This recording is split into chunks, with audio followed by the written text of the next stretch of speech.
So, how does a popular revolution, just 90 miles from Florida, a revolution that promised democratic reforms, completely flip the script and become a Soviet-allied Marxist-Leninist state? And all in just 3 years.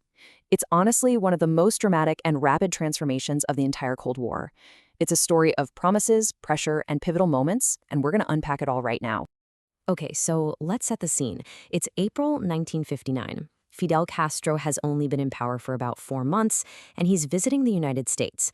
He's making the rounds, talking to the press, and he wants to make one thing crystal clear. He says, point blank, that his revolution is not a communist one.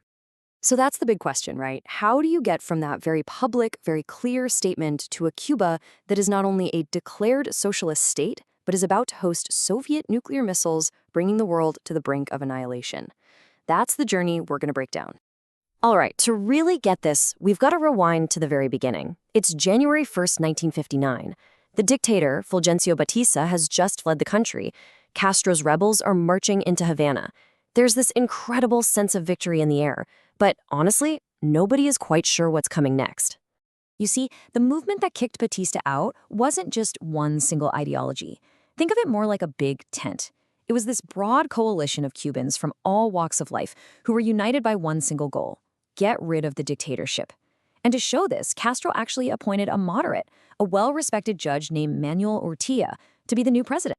Now, if you look at the leadership, it's a fascinating mix. Fidel Castro himself, you'd probably call him a revolutionary nationalist, super anti-imperialist. But his right-hand man had totally different ideas. You've got Che Guevara, who was a committed Marxist-Leninist from the get-go, and then you have the incredibly popular Camilo Cienfuegos, who leaned more towards anarchism.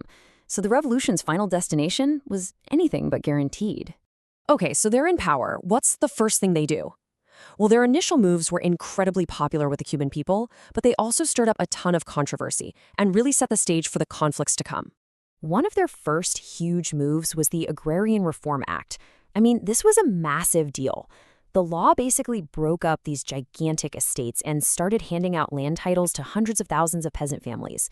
It was a core promise of the revolution, but it also immediately put them on a collision course with powerful U.S. companies that owned a lot of that land.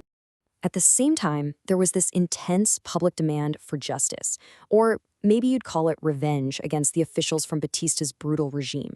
And get this, a survey taken right after the revolution found that a staggering 93% of the Cuban public was in favor of the tribunals set up to try these guys. And this mood on the ground absolutely fueled what happened next.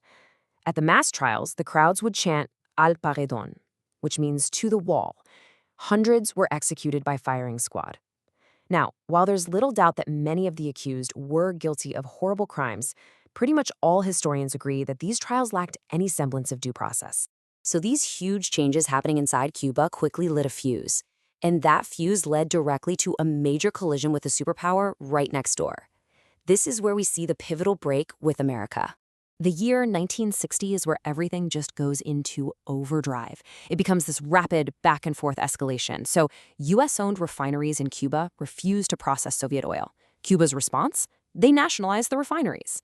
The U.S. fires back by cutting Cuba's sugar quota, which was the absolute lifeblood of their economy. So Cuba nationalizes even more U.S. businesses, and the U.S. hits them with a trade embargo. You can see how this is spiraling. And as the United States was applying all this economic pressure, another door was swinging wide open. Way back in February of 1960, Cuba had already started making friends elsewhere. They signed a huge trade deal with the Soviet Union. The deal was simple. The Soviets would buy Cuban sugar and in return provide Cuba with all the oil, grain, and credit it was about to lose from the rest. So the economic ties with the U.S. are severed, and Cuba's looking east. What comes next?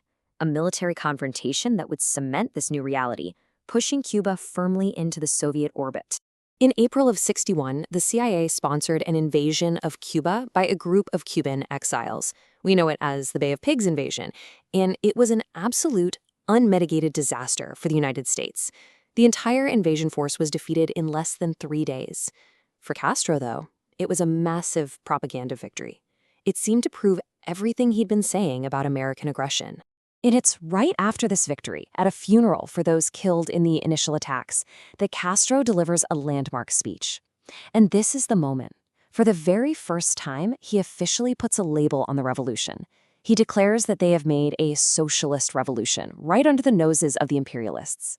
This was the definitive public turn. There was no going back. So now the revolution is officially socialist, but that didn't mean it was safe, not by a long shot. And that brings us to our final chapter, where this new Cuban state was forged and nearly destroyed on the world's most dangerous stage. Convinced that another, much bigger U.S. invasion was coming, Castro makes a fateful decision. He secretly agrees to let the Soviet Union place nuclear missiles on Cuban soil. Then, in October 1962, American spy planes spot the missile sites. And just like that, the world is plunged into the Cuban Missile Crisis, the most terrifying standoff of the Cold War. For 13 days, everyone just held their breath. So how did it end? Well, the Soviets agreed to pull the missiles out. But here's the crucial part. In return, the U.S. had to make a public promise that it would not invade Cuba. And that pledge right there effectively guaranteed the survival of Castro's government. It was now secure, shielded by a global superpower standoff. So when historians look back at this incredible 3-year transformation, how do they make sense of it? Well, there are two main schools of thought. On one hand, you have the Betrayal Thesis. This idea argues that Castro was a communist all along, that he just hid his true intentions until he had consolidated power. On the other hand, you have the Grassroots Dictatorship theory. This one argues that it was constant U.S. hostility, the embargo, the invasion, that pushed the revolution to become more radical and authoritarian, and that most Cubans actually supported this turn as a matter of national survival.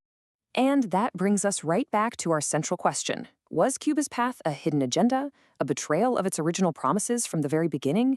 Or was it an improvised, defensive reaction, a socialist state that was literally forged in the fire of conflict with a superpower determined to see it fail? The answer, just like the revolution itself, remains incredibly complex and is still fiercely debated to this day.